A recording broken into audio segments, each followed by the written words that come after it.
গল্পের শুরু একটা স্কুল থেকে, যেখানে আমরা সিমন নামের এক মেয়েকে দেখি, যে কিনা আজকে তার প্রেজেন্টেশন দেওয়ার জন্য অনেক এক্সাইটেড ছিল। এমন সময় তার বাবা ফ্রেডরিক, যে কিনা অ্যাপোলন নামের একটা ল্যাবের জন্য কাজ করে, সেই স্কুলে এসে সিমনকে তার সাথে নিয়ে তাড়াহুড়া করে চলে যায়। ফ্রেডরিকের কাছ থেকে আমরা জানতে পারি শীঘ্রই পৃথিবীতে এমন একটা ভয়ঙ্কর বৃষ্টি শুরু হবে যেটার স্পর্শে আসার কারণে মানুষ মারা যাবে। এতক্ষণে পুরো শহরের আকাশ মেঘে ছেয়ে যেতে শুরু করে। ফ্রেডরিক তার স্ত্রী এবং ছেলেকেও তাদের সাথে গাড়িতে নিয়ে নেয়, কিন্তু তারা কেউই তখন জানতো না তারা আসলে কোথায় যাচ্ছে। আর এই তাড়াহুড়ায় তাদের গাড়িটাও রাস্তায় অ্যাক্সিডেন্টের শিকার হয়।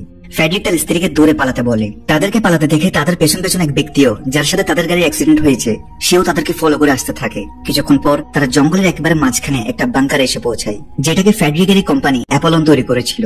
এবং তাদের সেখানে পৌঁছানোর পরপরই বাইরে বৃষ্টি শুরু হয়। কিন্তু ফ্রেডরিকের পুরো পরিবার বাংকারের ভেতর একেবারে নিরাপদ ছিল। ফ্রেডরিক তার পরিবারকে সে বাংকারের ভেতর রেখে নিজে বাংকারের বাইরে তার ল্যাবের উদ্দেশ্যে রওনা হয়। এবং যাওয়ার পূর্বে সে সিমনকে বলে যায় কোনো মতেই যেন তারা এই বাংকার থেকে বাইরে না যায়। সে আরো বলে সিমনের ছোট ভাই রাসমাস তাদের জন্য অনেক বেশি ইম্পর্টেন্ট, তাই যে কোনো মূল্যে সিমন যেন তারা দেখভাল করে। সে যাওয়ার পরে সিমন তার মোবাইল দেখে জানতে পারে বাইরে যে সকল মানুষ বৃষ্টির পানির স্পর্শে আসছে তারা সাথে সাথেই মারা যাচ্ছিল। এই ব্যাপারে সিমনের মাও কোনো কিছু জানতো না, তাই সে তাদেরকে তাদের বাবার ফেরত আসার জন্য অপেক্ষা করতে বলে। এমন সময় তারা দরজা একটা শব্দ শুনতে পায়।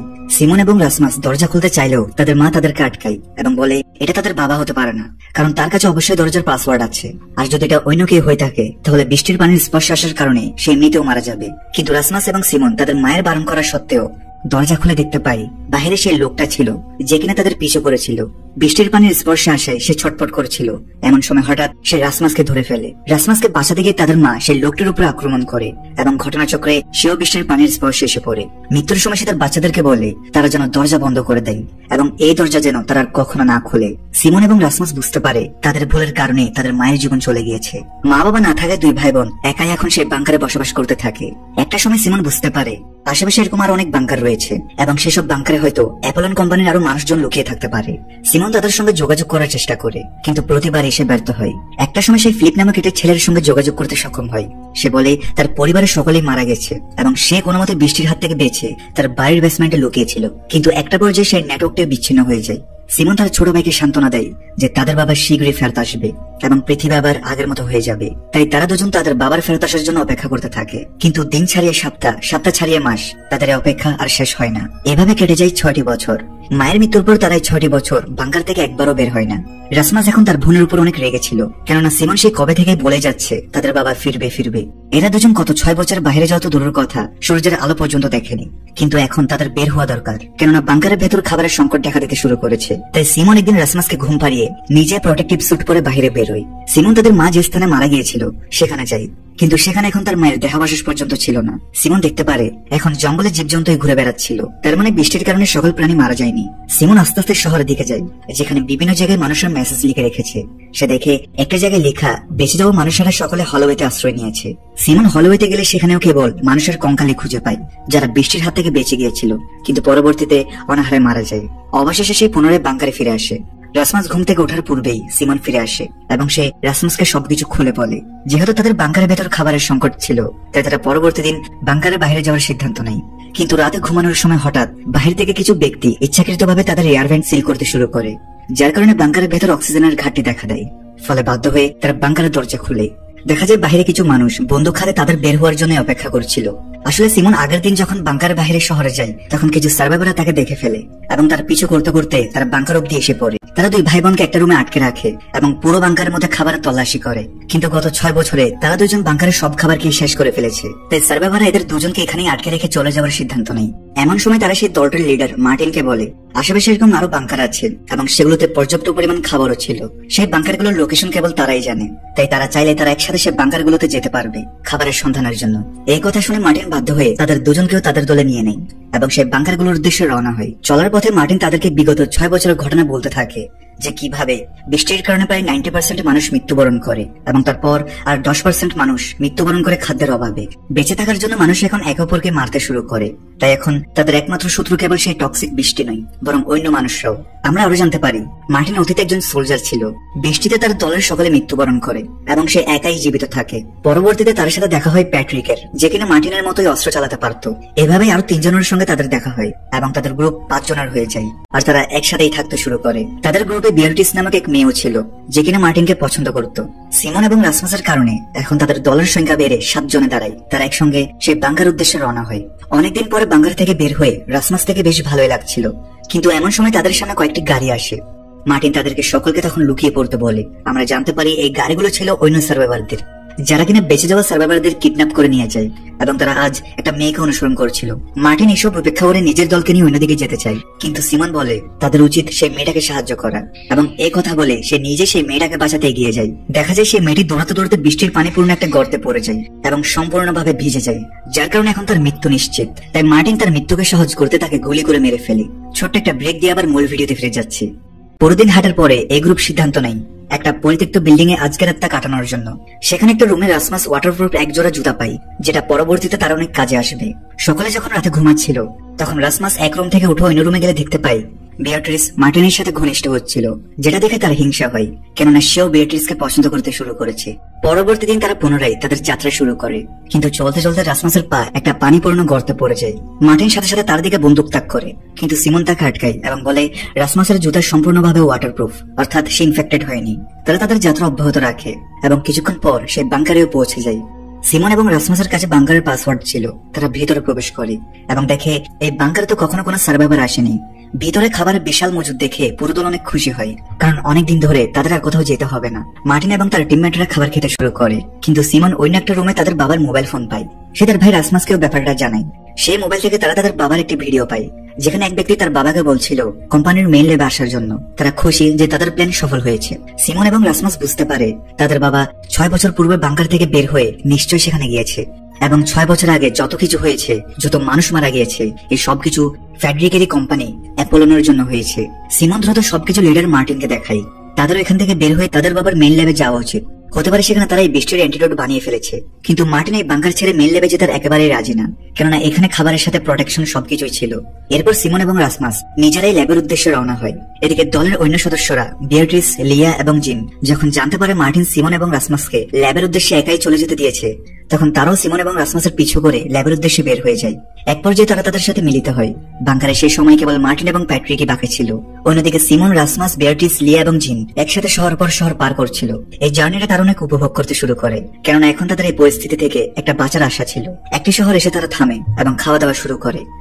লিয়া এবং জিন বলে তারা পাশের একটা দোকানে যাবে জিনের জন্য নতুন চশমা নিতে, কেননা তার পুরনো চশমাটা ভেঙে গিয়েছে।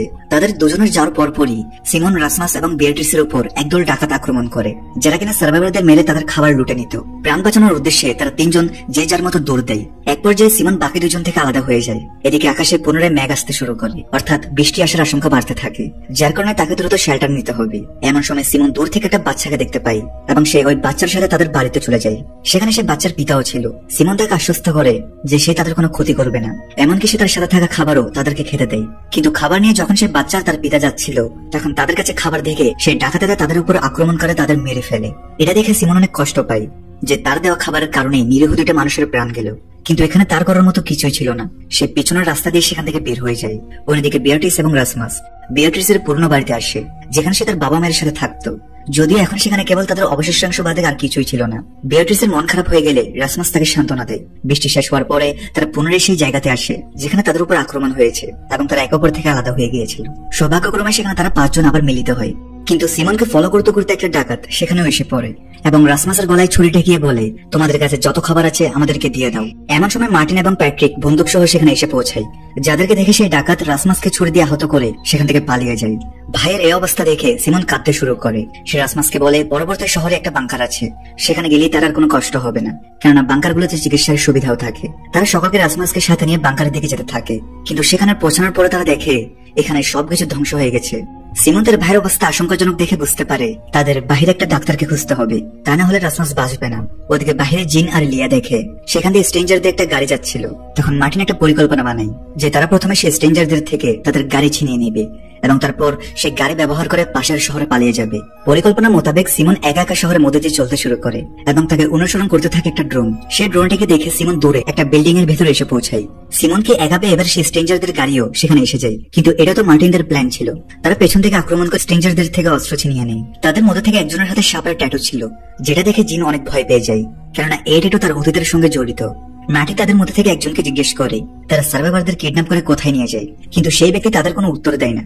মার্টিন তাদেরকে মারতেই যাবে এমন সময় সিমন তাকে থামায়। সে বলে, আমাদের উদ্দেশ্য ছিল কেবল তাদের গাড়ি নেওয়া, তাদেরকে মারা নয়। মার্টিন তাদেরকে গাড়িতে গিয়ে উঠতে বলে এবং তারপরই তারা 3টি গানশট শুনতে পায়। তার মানে মার্টিন খুব সম্ভবত সেই 3জনকে মেরে ফেলেছে। পুরো দল গাড়িতে করে পরবর্তী শহরে যেতে থাকে। এমন সময় আমরা ফ্ল্যাশব্যাকে জিনের অতীত দেখতে পাই। জানা যায় শুরুতে জিন একটা পরিবারের সাথে থাকতে শুরু করে, কিন্তু হঠাৎ একদিন স্ট্রেঞ্জারদের গাড়ি তাদের কাছে আসে এবং তারা সেই পরিবারের সকলকে তাদের সঙ্গে নিয়ে যেতে চায়। পরিবারের হেড তাদের সঙ্গে যেতে রাজি না, ফলে সেই স্ট্রেঞ্জারদের থেকে একজন তাকে গুলি করে মেরে ফেলে। গুলি যে ব্যক্তি করেছিল তার হাতে ঠিক একই রকম সাপের ট্যাটু আঁকা ছিল। পরে জিন সেই ঘর থেকে একটা বাচ্চাকে নিয়ে একটা স্থানে লুকিয়ে পড়ে, যেন বাচ্চাটার শব্দ স্ট্রেঞ্জারদের পর্যন্ত না পৌঁছায়। তাই সে বাচ্চাটার মুখ শক্তভাবে চেপে রাখে। স্ট্রেঞ্জাররা বাচ্চাটার মাকে ধরে নিয়ে যায়।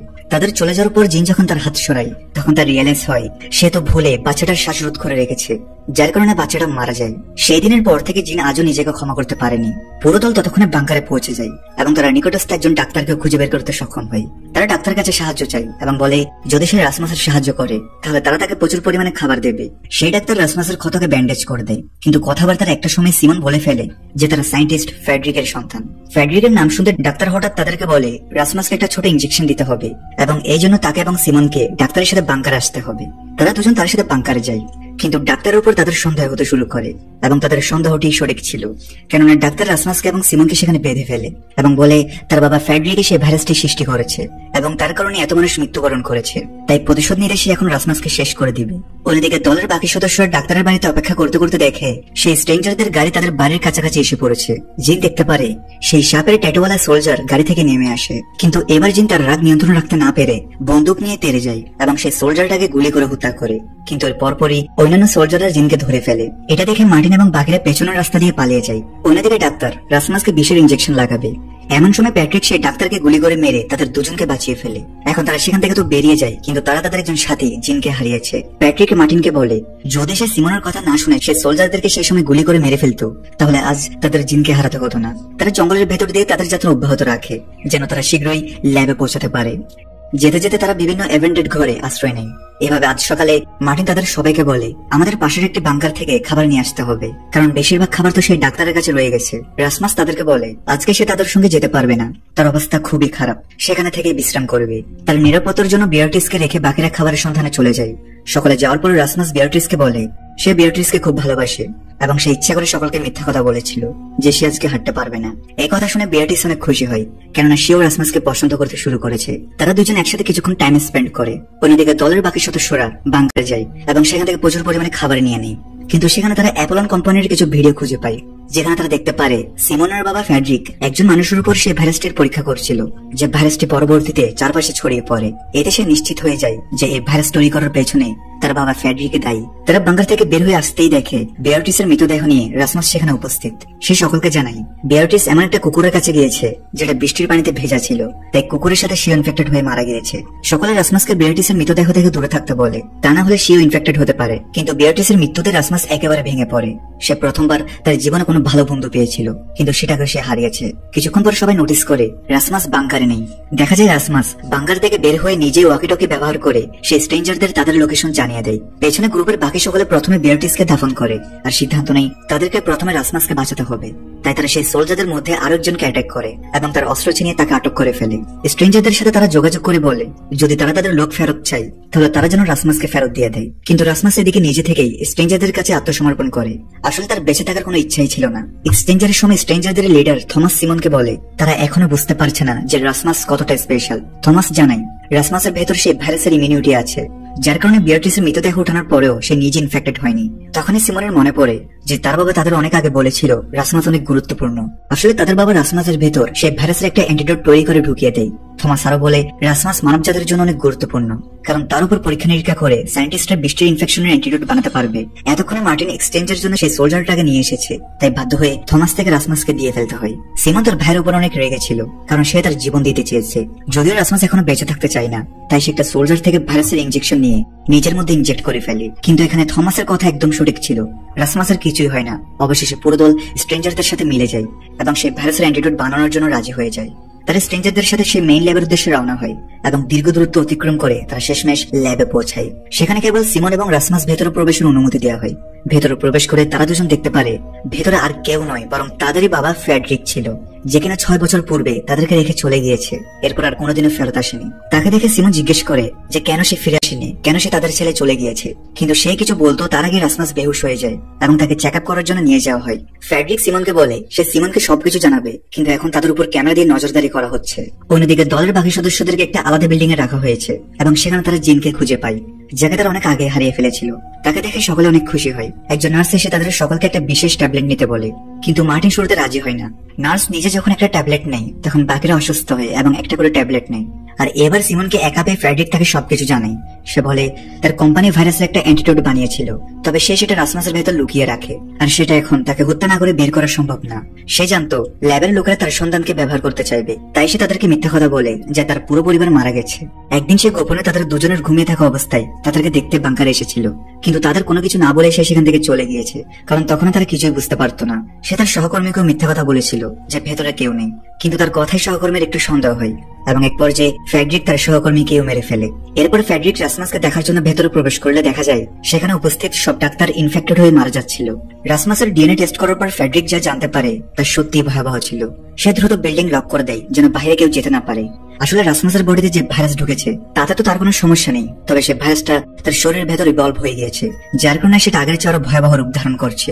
রাসমাস এখন নিজেই সেই ভাইরাসের সবচেয়ে বড় বাহক হয়ে গেছে, তাই যে সকল ডাক্তার তার চিকিৎসা করছিল তারা সকলেই মারা যায়। ফ্রেডরিক সিমনকে বলে সে যেন এখনই তার বন্ধুদের নিয়ে এই ল্যাব থেকে বেরিয়ে যায়, কিন্তু সে রাসমাসকে কোনোভাবে ল্যাব থেকে বাইরে যেতে দিতে পারবে না। কিন্তু সিমন ভিডিওগুলো তার বন্ধুদেরকে সব জানিয়ে দেয় এবং বলে তাদের যে কোনো মূল্যে রাসমাসকে বাঁচাতে হবে, তা না হলে তাদের বাবা রাসমাসকে প্রাণে মেরে ফেলবে। সিমন রাসমাসকে নিয়ে সেখান থেকে পালাতে শুরু করে, কিন্তু মেইন গেটে ফ্রেডরিক নিজে বন্দুক নিয়ে দাঁড়িয়ে ছিল। মার্টিন তাকে বোঝানোর চেষ্টা করে, কিন্তু ফ্রেডরিক তার কাঁধে গুলি করে দেয়। এতে সিমন ফ্রেডরিকের উপর ঝাঁপিয়ে পড়ে। ততক্ষণে প্যাট্রিক একটা গাড়ি নিয়ে সেখানে পৌঁছায় এবং তারা সকলে সে গাড়িতে চড়ে সেখান থেকে পালিয়ে যায়। পথে একটা স্থানে থমাস তাদেরকে আটকে ফেলে এবং তাদের জানাই এই বাউন্ডারির বাইরে তারা যেতে পারবে না। তাদেরকে শুরুতে যে ট্যাবলেটটা খাওয়ানো হয়েছে সেই ট্যাবলেটের কারণে ন্যানোসেল তাদের মস্তিষ্ক পর্যন্ত পৌঁছে গেছে এবং তারা যদি এই বাউন্ডারির বাইরে যায় তাহলে সেই ভাইরাসটি অ্যাক্টিভেট হয়ে যাবে, যাতে করে তাদের সকলের মৃত্যু ঘটবে। যেহেতু সিমন আর রাসমাস কোনো ট্যাবলেট নেয়নি, তাই তারা বাউন্ডারির বাইরে যেতে পারবে। দলের সকলে তাদের দুজনকে এখান থেকে পালাতে বলে, কিন্তু সিমন তাদেরকে রেখে যেতে রাজি না এবং সে বলে তারা এই বাউন্ডারির ভেতরে কোনো জায়গায় লুকিয়ে পড়বে। অন্যদিকে আমরা দেখি অ্যাপলন কোম্পানির হেড একটা মিটিং এ সকলকে বলে সেই ভাইরাসের ব্যবহার সফল হয়েছে, এখন এটাকে তারা তাদের সুবিধার্থে ব্যবহার করতে পারবে। আর এই থ্রিলিং এন্ডিং এর সাথে পার্ট 1 এখানেই শেষ হয়। ভিডিও ভালো লাগলে লাইক করে দাও, আর তুমি যদি সেকেন্ড পার্ট দেখতে চাও তাহলে ভিডিওতে লাইক করে কমেন্টে পার্ট 2 লিখে দাও। দেখা হচ্ছে পরের ভিডিওতে। সবাই ভালো থাকো, সুস্থ থাকো।